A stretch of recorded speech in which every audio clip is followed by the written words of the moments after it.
A special thank you to each of our subscribers who make this channel possible. Here's today's story.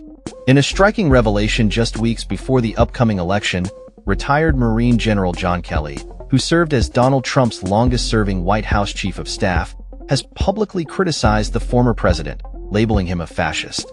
This condemnation comes on the heels of a recent interview with the New York Times and an article in The Atlantic, where Kelly shared alarming anecdotes about Trump's views on leadership and service members. Kelly recalled that Trump once remarked, Hitler did some good things, too, during their conversations.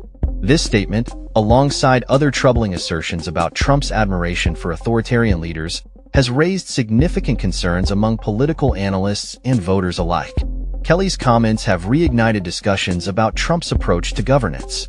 He described Trump as someone who favors a dictatorial style, stating, "He certainly prefers the dictator approach to government." This perspective is particularly concerning given Kelly's extensive military background and his understanding of the implications of such leadership. He further elaborated that Trump has expressed disdain for veterans, particularly those who have suffered injuries in combat, stating that Trump would often say it doesn't look good for me to be seen with amputee veterans. The timing of Kelly's remarks is critical, with only 13 days remaining until the election. His refusal to endorse Vice President Kamala Harris, despite his clear opposition to Trump, has drawn frustration from fellow critics of the former president. Retired Brigadier General Steve Anderson, who endorsed Harris alongside hundreds of national security leaders, voiced disappointment over Kelly's neutrality, arguing that those who have held political positions should not remain neutral in such a pivotal moment.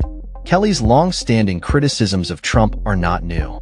He has previously accused Trump of disparaging fallen soldiers, calling them suckers and losers. These allegations have painted a picture of a president who lacks respect for those who serve their country. In response to Kelly's comments, the Trump campaign has dismissed his statements as debunked and accused him of suffering from Trump derangement syndrome. In the face of these allegations, Vice President Harris has seized the opportunity to highlight Trump's unfitness for office, urging voters to consider the warnings from those who have worked closely with him.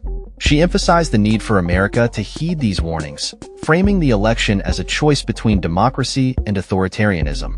Harris's campaign has focused heavily on these messages, spending significant resources to underscore the concerns raised by former Trump aides. As the election approaches, the divide within the Republican Party becomes more pronounced, with former officials like John Bolton and Mark Esper publicly supporting Harris's candidacy. This shift reflects a growing unease among some Republicans regarding Trump's leadership style and the potential consequences of his return to power. Kelly's assertions about Trump's admiration for dictators and his troubling comments about veterans have sparked a broader conversation about the values that should guide American leadership. As voters prepare to head to the polls, the implications of these revelations could be significant, influencing not only the election outcome but also the future direction of the Republican Party. In a statement, Harris condemned Trump's remarks, calling them deeply troubling and incredibly dangerous. She warned that a second term for Trump could lead to unchecked power and a disregard for the democratic principles that underpin American society. As the political landscape continues to evolve, the stakes have never been higher, and the voices of those who have served in positions of power are becoming increasingly relevant in shaping the national discourse. That's all for this story. We upload videos every day covering many different subjects, so hit that subscribe button to stay informed. Thanks for watching.